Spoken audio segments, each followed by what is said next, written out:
This is the future of college basketball, and it has to do with the portal, and it has to do with that. What's big picture on what felt like the beginning of something new, Uncle Seth? This is the future of college basketball, and it has to do with the portal, and it has to do with NIL. NIL keeps guys in college, and the portal puts the best players in the best programs, the programs with the greatest resources. And that's just the way it is. And you look what's happening in the transfer portal right now. All the best mid-major players, they're ending up at high-major teams. All of a sudden, all these teams are not playing with freshmen anymore. They're playing with juniors and seniors and fifth-year guys. So the future of college basketball, whether you like it or not, all right, with the NIL and with the portal, the best players are going to end up basically in the best conferences. So the future of college basketball, whether you like it or not, all right, with the NIL and with the portal, the best players are going to end up basically in the best conferences playing on the biggest stage. And I think it's great for college basketball. I'm all for good on good. I'm all for the best players and the best teams playing to win a national championship. Cinderella's great in the first and second round, but when it comes to the Sweet 16 moving forward, I want to see good on good. What do you think, Jay?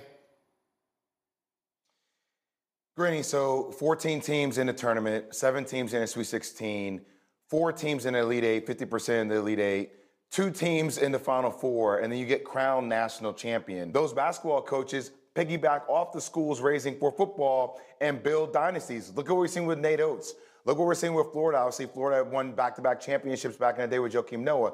But you're seeing the disbursement and allocation of resources from these schools that are just different. And Seth hit the nail on the head. The mid-majors, they retention with Joakim Noah. But you're seeing the disbursement and allocation of resources from these schools that are just different. And Seth hit the nail on the head. The mid-majors, retention's a really big thing. If you're a mid-major, I mean, we have kids that are stars at Power 4, Power 5 schools that are literally putting their name in the portal just to see if they can elevate and get more money from another Power 4, Power 5 school who are playing 35 minutes a night. That's where we are. We're going to keep seeing a saturation in the market, but you're going to keep seeing these schools who have capital paying these high-end players, and this is the new normal. So I know people will bellyache about this. Seth, let me frame this one more way for you, though, Seth. Sit here at 8:30 in the morning. But the reality is, when you sit down to watch a game, you want to see the best game you can possibly see. And I don't know that I think that what we're getting from this, to me, Seth, is as high a level of basketball as we're going to get in the collegiate game and as we have in a while. Am I wrong?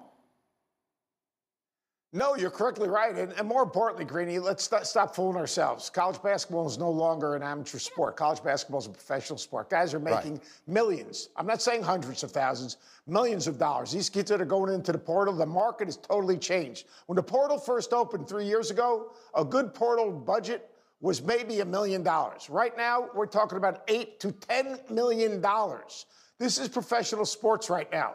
The difference is we've got to find a way somehow to put education back in it, but we're seeing the best players all end up in the best arenas at the highest level, and that's the future of our game. Greeny, it's not going back. I believe the game has to be operationalized. Seth is correct. We'll need a salary cap. Obviously, we're moving towards that. You see rev share. It's gonna move to retention. Guys gonna have operationalized. Seth is correct. We'll need a salary cap. Obviously, we're moving towards that. You see rev share. It's gonna move to retention. Guys gonna have contracts. But to anybody that bemoans about this, when they were 17, 18 years old, when they were in college, they can get fair market value on a job while they were in college. Why can't the players? That's all I'm gonna say. They can complain, but it's capitalism. That's the world we live in. And the transfer portal is a thing. Look, I'm preparing for the NFL draft.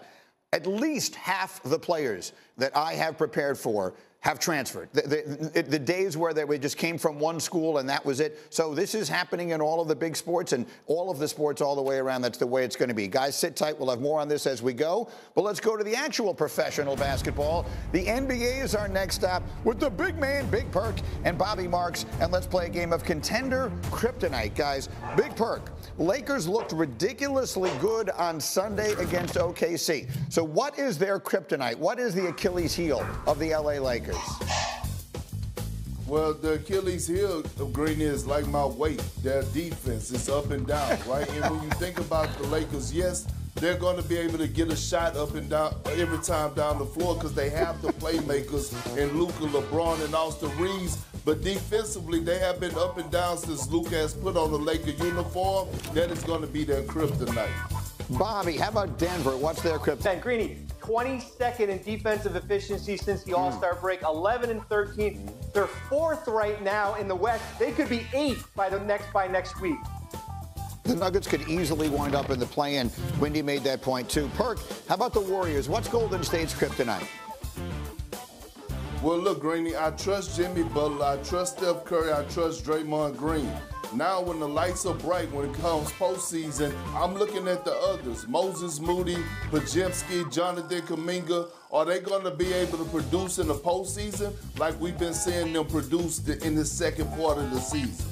So I know what you're asking me. You're saying, hey, Greeny, what's at stake in this final week of the NBA season? Well, in the Western Conference, the answer is everything.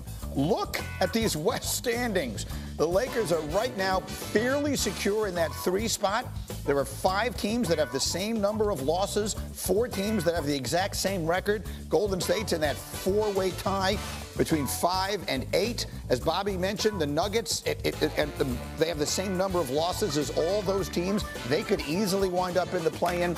But I want to focus in on the Lakers for a minute because, Big Perk, I will confess, they went into OKC on Sunday afternoon, and that was about as impressive a performance as we've seen from focus in on the Lakers for a minute because, Big Perk, I will confess, they went into OKC on Sunday afternoon, and that was about as impressive a performance as we've seen from them and from pretty much anybody so far. So we sometimes will say bad game or bad sign. Was this such a good game or was it a good sign? Was this an indication that the Lakers, if they're capable of that, are capable of doing something really special in the next 8 weeks? Well, I think, Greeny, it was a warning shot to the Oklahoma City Thunder to tell them, hey, listen, we're here, and when we step on the floor, you have to lace them up and be prepared to go to war. Do I think the Lakers could beat them in a 7-game series? No, I don't, Greeny. I don't think the Lakers could shoot 55% from the three-point line on a consistent basis, although they are top 10. But again, it comes down to the consistency far as the defensive end for the Los Angeles Lakers. And the one thing we do know about the Thunder is that they play defense at a high level. This was out of character for them. And sometimes it happens when you get those early afternoon games. It's the team because the Thunder will get their lick back. Yeah, we'll see if any of the Lakers play. They released an injury report, and pretty much everybody of consequence was on it. And they play tomorrow night at Dallas. That's the Luka return game that we'll have on ESPN. So we'll see what winds up happening tonight. But, Bobby, same thing. The odds moved on the Lakers substantially to win the West after the performance on Sunday. Was that just a good day, or was that a good sign? Well, I think it's a little bit of both. I usually don't get caught up in the last week of the season, especially with a Thunder team that's got the #1 seed. The one thing, Greeny, that kind of stood out for me was the size of the Lakers on the perimeter. When you look at Dorian Finney-Smith and certainly LeBron and Luka and Jared Vanderbilt, when Oklahoma City rolled out that small ball lineup, when you have Cason Wallace out there and Lou Dort, the size of that Lakers lineup there. And I'm interested, maybe Oklahoma City, if they do meet them down the road, if you do go big with Holmgren and Isaiah Hartenstein. So I think a little bit of both there, but I'm not ready to say that the Lakers are ready to be the #1 seed in the #1 team in the Western Conference. How about it, Big Perk? We don't know what the matchups are going to be. Literally almost any combination is possible at this point beyond what's going to be at 1 and what's going to be at 2. Which of the big teams outside of those two do you like the most? Which, the Lakers, the Warriors, the Nuggets, some of the others, which one do you like the most going into the playoffs? So, Greeny, I think the Warriors are the second best team in the Western Conference, to be honest with you. But my sleepers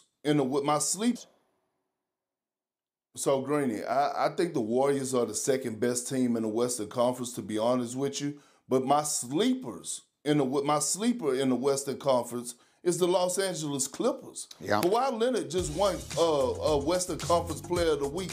Kawhi Leonard Jordan, Green, I remember calling him that the first time I ever debuted on the Get Up back 5 years ago. James Harden playing at an all-star level. Norman Powell playing at an all-star level. They have one of the best coaches in the game. And here's the last thing. Look at the others. Zubac is averaging 16 and 12. You have a veteran in Nicholas Batum that knows how to be a star in this role. And then the athleticism of Derrick Jones Jr., who, by the way, Stay healthy, guys. Stay close. We'll do more. Again, I mentioned it tomorrow night. Luka goes back to Dallas.